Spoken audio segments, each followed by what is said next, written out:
Hey guys, so we're here. I'm going to do a Resident Evil tier list. This is most of the games. I think there's a few that are missing from this list. Um I'm just kind of doing this for fun cuz I want to. I was going to do these in release order, but I think that's going to be a bit annoying cuz they're like scattered all over the fucking place. And I mean the game series has been out for like 30 fucking years now. So I don't really know the exact fucking release order. So I'm just going to list them how they're presented here, and we're going to go from there. So starting off with Resident Evil Code Veronica X. Personally, this game has a special place in my heart. I fucking love this game. It was one of the first ones that I beat fully without a walkthrough. Um, you know, I just sat down and played the fuck out of this game, and I beat it. It's just it's really special to me. I really love this one. Um, I think the story fucking fantastic.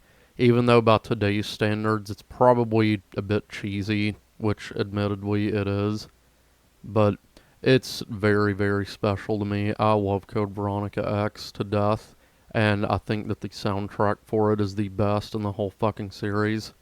So I'm gonna have to put it in S plus. That's just me personally. Some people would probably put it in A, B.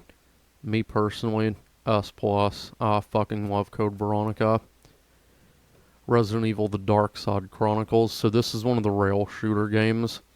It's basically giving you the story on Leon and Jack Krauser and what they went through, but it also gives you a pretty awesome retelling of Resident Evil 2 and Code Veronica. If it wasn't for the rail shooter format, I would probably put it in S plus as well, just for the storytelling alone. But from where it is a rail shooter, I'm gonna have to put it in A, to be honest. If it was, a regular Resident Evil game, it would easily be up here. But it's not, so it's in A. Fuck it. Moving on, Resident Evil 4, I don't even have to fucking say it, S plus. Resident Evil The Mercenaries 3D. So this one's just kind of a spin-off game that was made for the Nintendo 3DS. I bought this game when it came out and played the shit out of it. It's a lot of fun, but I mean, there's not much to it. It's just the Mercenaries mode, basically. It's just pretty much recycled from Resident Evil 5. It's fun, but ultimately kind of, whatever. I'll put it in C. Operation Raccoon City. So this game in paper actually had a really fucking cool idea. You're playing as Hunk's team during the events of Raccoon City. This game is non-canon, by the way, but you're tasked with eliminating the survivors of Raccoon City, so you'll get to hunt down Leon, and he's actually one of the main characters that you have to kill in the game. But I mean, you can choose to let him live as well. It's a pretty interesting game, to be honest, but the AI, it's just fucking terrible. And not to mention that it's just pure gunplay and no horror, but I actually did enjoy this game, so I'm going to put it in B. Resident Evil 7. This game was a fucking return to the horror aspect, and it is fucking fantastic. Resident Evil 7 is fucking awesome. I'm going to put it in S plus because it reminds me a lot of the Texas Chainsaw Massacre. It takes place in the South. You're in this fucked up, swamp area, and you have to survive this crazy hillbilly family. Resident Evil 7 is fucking awesome. I played the shit out of the demo when it first came out and was looking for all the ghost woman, or the ghost woman that you can see in all the areas. Resident Evil 7, fucking amazing. Love that game. Resident Evil Revelations 1. So this game, I believe, originally came out on the Nintendo 3DS. I didn't play it on the 3DS. I played like a demo of it because it came with Resident Evil The Mercenaries 3D. It was a demo of it. But it also got released on console. It's alright. It kind of ties the story between the events of Resident Evil 4 and 5. But to be honest, the story's kind of ridiculous. It's a bit confusing as well. I had to play the game several times just to fucking make sense of it. But I appreciate that they tried to return to the horror format, but for me it wasn't that great. I'm gonna put it in A tier. It's good, but there's better games out there. Resident Evil 4 Remake. This game, in my opinion, is probably the best of the newer remakes that came out. Um, it does everything that the original Resident Evil 4 did and better. No, I wouldn't say it's better than the original, obviously, but it is very, very fucking good. The Separate Ways version in this game is actually, in my opinion, superior to the original. So this game is also easily an S+. Resident Evil Survivor. This game is fucking weird. So it came out like at the ass end of the PlayStation 1 era. Actually, I think Code Veronica was already out by the time that this game came out, but it is on PlayStation 1. So it's got the same shit polygon graphics as the first three games, but this game was created as a first-person game. So it's like a lot gun shooter kind of thing. It's really fucking dumb. The story sucks. The characters suck. The music sucks. Everything about this game sucks. So I'm putting it in D tier. The only thing that this game does that's kind of cool... You know what? Fuck it. It does nothing cool. This game is terrible. Fuck that game. That main character's name is Ark Thompson. And I believe the only thing tying him to the rest of the series is that he is supposedly friends with Leon. That's it. Fuck that game. I've played it once and I will never play it again. Well, I'll play it for this channel, but after that I will never play that game again. Resident Evil Village. So Village is a direct sequel to Resident Evil 7. It continues the story of Ethan Winters. Personally, I thought Village was really good, but it wasn't as good as 7 in my opinion. So I also thought the story was kind of fucking ridiculous as well. Because, you know, you've got fucking werewolves and vampires and all this shit.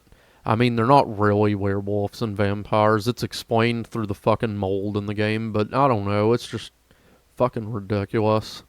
It's not a bad Resident Evil game, but it's not as good as Resident Evil 7 was, in my opinion. Excuse me. I think I'd have to put Village in A tier. It's not bad, but it's just, like I said, not as good as 7. Resident Evil Outbreak File 2. I've actually not beaten every scenario in Resident Evil Outbreak File 2, but it is really damn good, and it expands greatly on the city, on Raccoon City, and the lore of the Outbreak. Fucking awesome. Just like the first game. Except it added the ability to move and shoot, and you can also pick up items while you're crawling on the ground. I will be doing a playthrough of this one and the first Outbreak game as well. I'm going to play all of these, by the way. But anyway, Outbreak File 2, I'm going to put an S tier. Resident Evil Gaiden on Game Boy Color. Now this one's kind of odd. So this one is actually not canon, but it follows Leon and Barry Burton. So they are investigating a BOW on a cruise ship. I've played this one only one time on some weird website because I don't have a Game Boy Color. I don't really want to spend a lot of fucking money to get one. I might emulate it at some point if I really want to play this one. It's cool. The, you know, I don't know. It's not canon, and Leon dies at the end of it anyway. But I do appreciate it, so I'll put it in C because it is better than this piece of shit right here. RE-Verse, haven't played it, not going to. Fuck that filth. Resident Evil 1, the original that started it all. This game is a fucking masterpiece. It, you know, it coined the fucking survival horror series. The fucking, you know, it started it all. All of these games wouldn't be here without this one. So it was originally developed, I believe, as a remake, or not a remake, but a homage, I guess, to a game called Sweet Home. But they ended up losing the rights to that and just made it its own thing. and I'm fucking glad that they did because it is a goddamn masterpiece. However, I would say that this one hasn't really aged as well as some of the other classic Resident Evil titles, but it's still a very, very good game, but I would put it in S tier. Resident Evil 1 Remake. This game is, in my opinion, the best remake in the series, and it does everything that Resident Evil 1 did, but better. So it's an easy S plus for me. Resident Evil Outbreak, I don't really have a whole lot to say about this one that I didn't already say with Outbreak File 2. It expands greatly on the lore for Raccoon City, lets you explore quite a bit more of the city, and shows a lot of the outbreak that's going on at the time. Fucking awesome game, and I love it a lot. S tier. Resident Evil 2, my favorite fucking game in the series. S plus. No questions asked.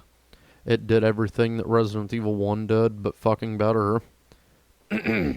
Resident Evil 6. So this one is kind of the black sheep of the Resident Evil series. A lot of people fucking hate this game. I myself am not a big fan of it. However, it's not terrible. It's actually quite a bit of fun if you don't play it with the mindset of it being a survival horror game and play it with the mindset of it being an action game. I promise you'll have a lot more fun with it. The story is kind of convoluted, but not too ridiculous. You know, you've got 4 main campaigns. You can play as Leon, Chris, Jake, or Ada. And I found that the only campaign that I enjoyed was Jake's campaign, and Chris's. Leon's campaign and Ada's campaign. Ada's was kind of cool, but Leon's is just fucking boring to me. Leon's is so fucking slow. Leon's campaign does not get good until like chapter 3 in my opinion. But anyway, I'll save all of that shit for whenever I do my Resident Evil 6 playthrough. So I'll put 6 in A tier because I did have a lot of fun with this game. Resident Evil Deadly Silence. So this is actually a Nintendo DS port of the original Resident Evil 1.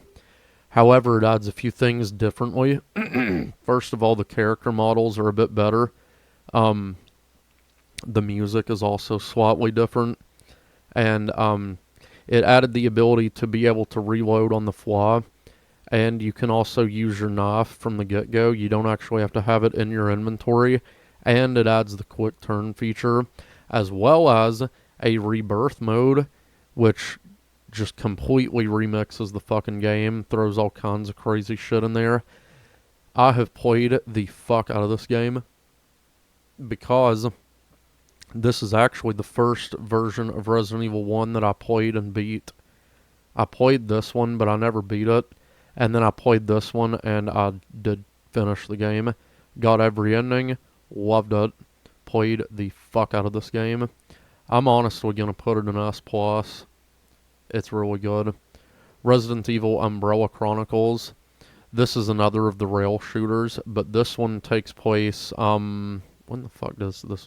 This one takes place after Code Veronica and before Resident Evil 4. So it just kind of ties that story together.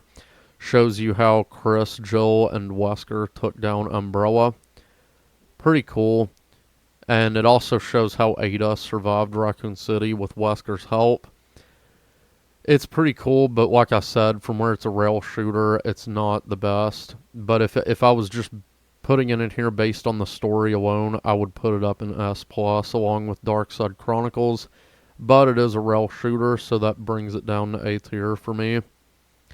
Resident Evil 3 Nemesis, I don't even have to fucking say anything, S+.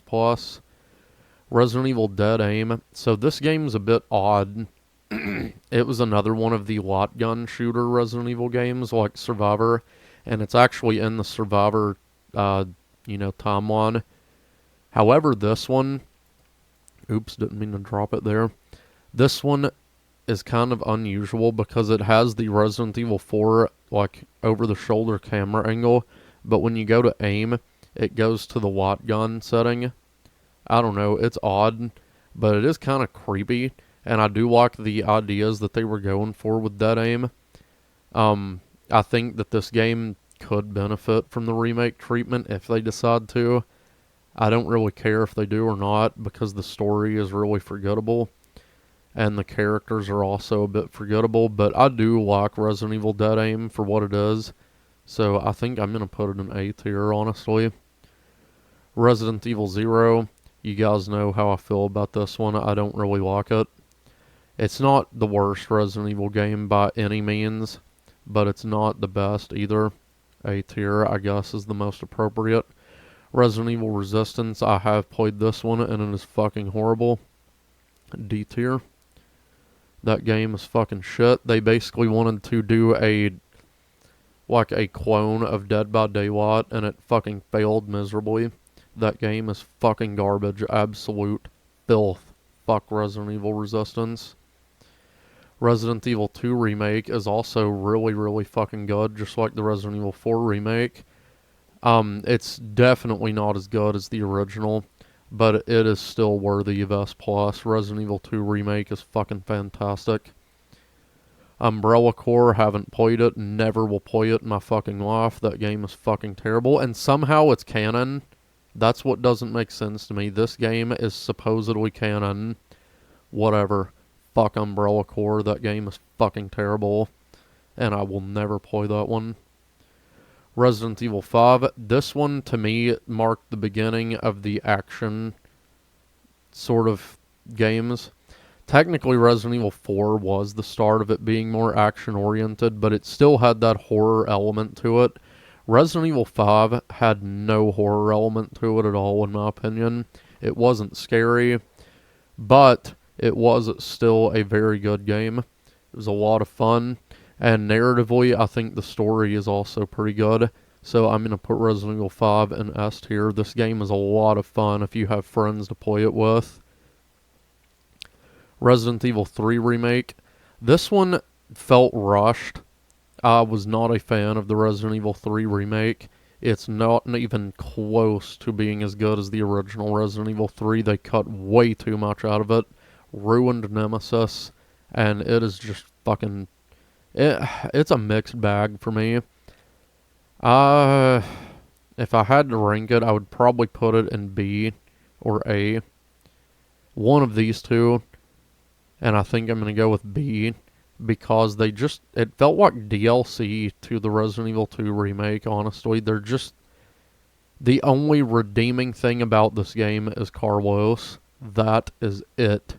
Everything else about this game is horrible. Carlos is the only good thing about that fucking game. The rest is filth. Fuck Resident Evil 3 Remake. It's not terrible, guys. It could have been worse, but it's just disappointing. Resident Evil Revelations 2. So this one ties the story between Resident Evil 5 and 6. Takes place between those games, I think. Yeah, it takes place shortly before Resident Evil 6 and like a few years after Resident Evil 5. You play as... I really enjoy this game because it brought back Claire and Barry fucking Burton after God knows how long they had been absent. This game actually has no business being as good as it is. And in fact, I think I might actually put it in S+. I really, really enjoyed Resident Evil Revelations 2. That game is fucking good. There was at least one game that wasn't on this list, though, and that's Gun Survivor 2 Code Veronica. It's basically another lot gun shooter game that's just a retelling of Code Veronica once again, but it's just a nightmare that Claire had or something, and Nemesis is in it for some fucking reason. I haven't played that one, but if I did, I'd probably put it right here in D with those, because it's probably not canon as well. But yeah, that is my Resident Evil tier list for now, and yeah, that's gonna do it.